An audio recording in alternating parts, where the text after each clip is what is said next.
Coucou tout le monde, j'espère que vous allez bien. Moi, je vais super bien. Comme vous avez pu le voir sur le titre de la vidéo, il s'agit d'une vidéo témoignage et exhortation. Donc, sans plus tarder, je vous laisse avec la suite de la vidéo.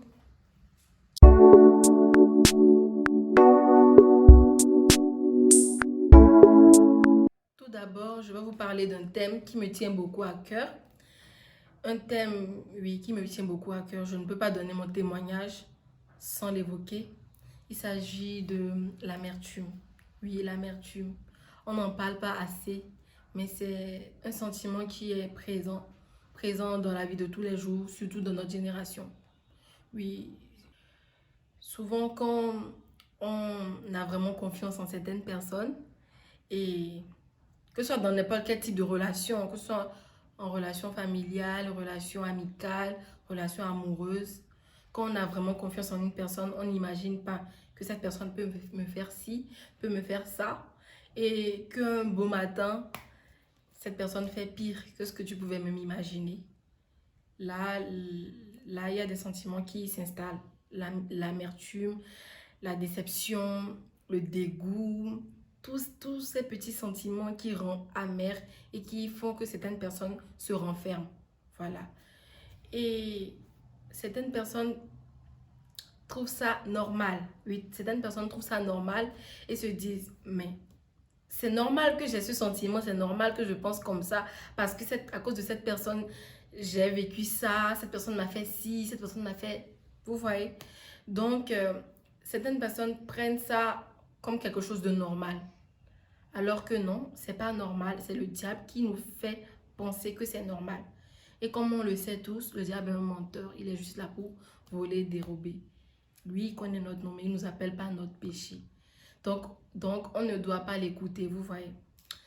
Donc, comme je le disais, l'amertume est un sentiment qui n'est vraiment pas le top des tops parce que ça dégrade notre santé. Ça dégrade nos relations, surtout ça. Ça nous détruit de l'intérieur, ça nous crée des maladies, que ce soit des maladies de l'âme ou des maladies physiques. Vous voyez?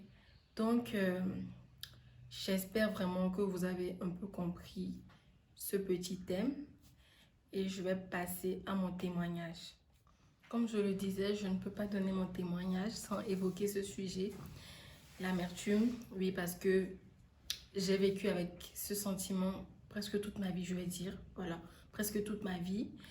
Et c'était vraiment désagréable pour mon entourage parce que je déversais tout sur tout le monde. Et ça empiétait négativement aussi sur mes relations. Donc maintenant, venons au vif du sujet, voilà. Il y a un an, j'ai vécu un événement qui m'a vraiment bouleversée.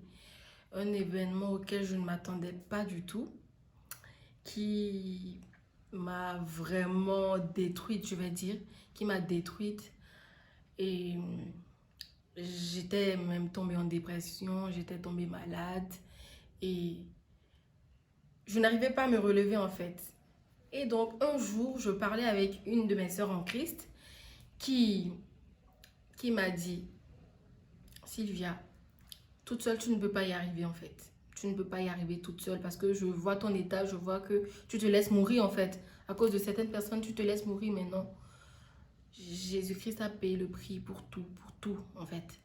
Il est mort sur la croix pour tout t'encaisser. Donc, je ne vois pas comment tu peux rester là, te laisser mourir et tout. Tu ne peux pas y arriver toute seule. Demande à Jésus-Christ de t'aider, de te restaurer, de soigner ton cœur blessé. Donc, du coup, j'ai écouté cette sœur. Ce jour-là, j'ai prié, j'ai accepté Jésus-Christ comme mon Seigneur et Sauveur personnel. Là, j'ai donné ma vie à Jésus-Christ. Et après ça, j'ai commencé à plus prier, voilà, plus prier, à suivre des prédications, des prédicateurs, à plus méditer, à suivre que des musiques gospel pour être constamment dans la présence de Dieu, H24. Voilà, c'est vrai qu'il y a des moments où, malgré tout ça, ça n'allait pas. J'avais vraiment mal au cœur parce qu'il y a les souvenirs, il y a ci, il y a ça. Mais j'ai persévéré quand même parce qu'il fallait vraiment que ça aille en fait.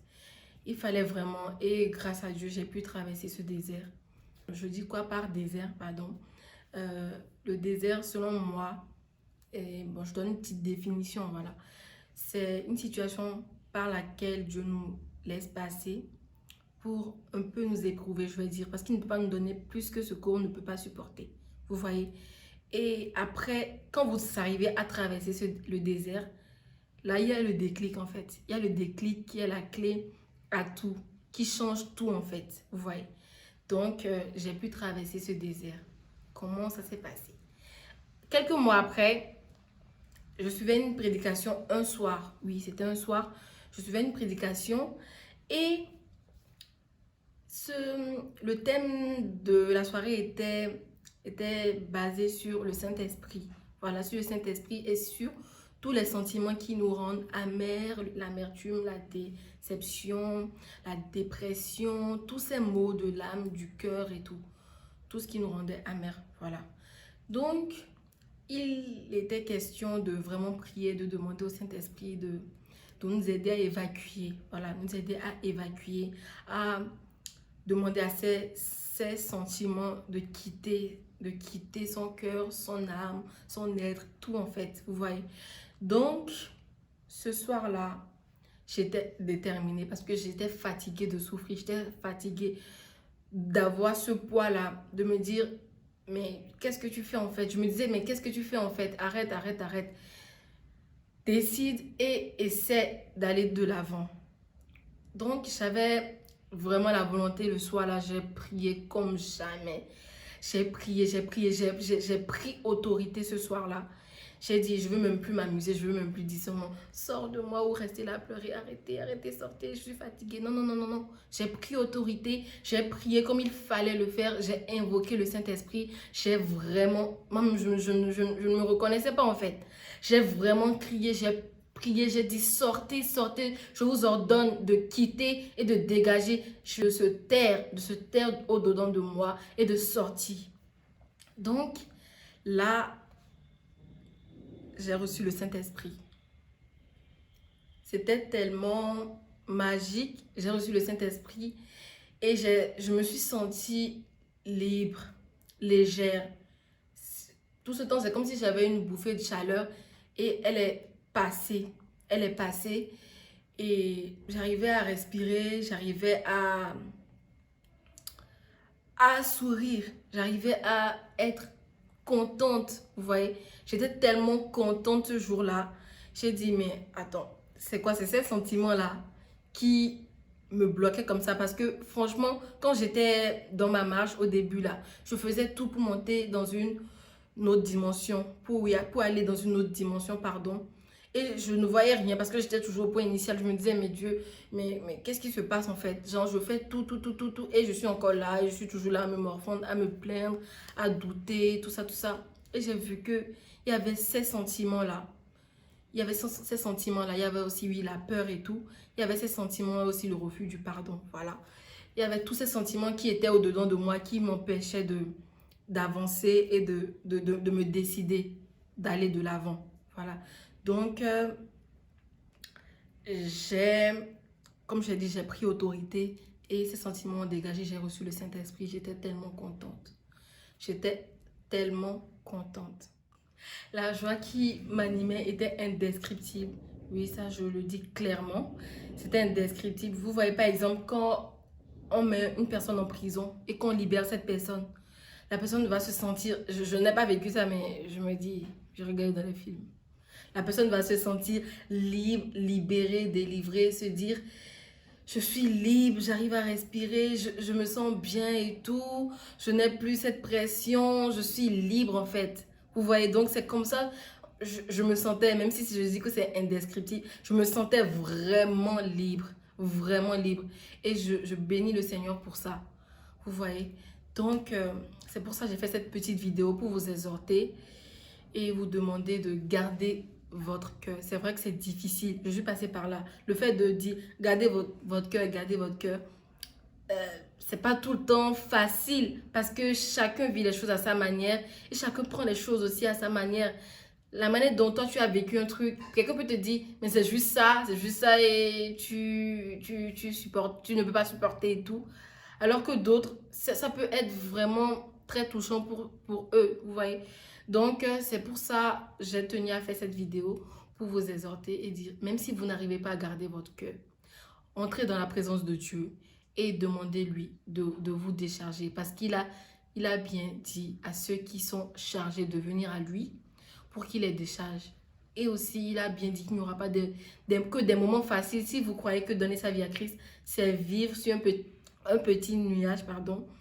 Mais non, on aura des tribulations, on aura des moments où on aura des doutes et tout ça, mais c'est par la persévérance et la foi qu'on peut y arriver. Donc, j'espère vraiment que cette vidéo vous aura plu et que vous allez peut-être vouloir d'autres vidéos de ce genre. En tout cas, j'aimerais vous demander de mettre vos témoignages, voilà, dans les commentaires. Et ceux qui veulent que je fasse encore ce genre de vidéo, vous pouvez aussi le notifier dans les commentaires. Et je vous prie, je vous invite à vous abonner, à liker, partager, activer la cloche de notification pour ne rater aucune de mes prochaines vidéos. Donc sur ce, tout d'abord, je tiens à vous dire merci. En une semaine, nous sommes plus de 200 abonnés et je vous dis vraiment merci parce que vous me donnez la force. Oui, je vais dire, vous me donnez la force pour un début. Je vois que c'est déjà pas mal. Et je vous dis vraiment merci et j'espère que ça va continuer, qu'on ira de gloire en gloire et que tout ce que j'aurai à faire sur cette chaîne va vous édifier. Donc sur ce, je vous fais un gros bisou et bye bye.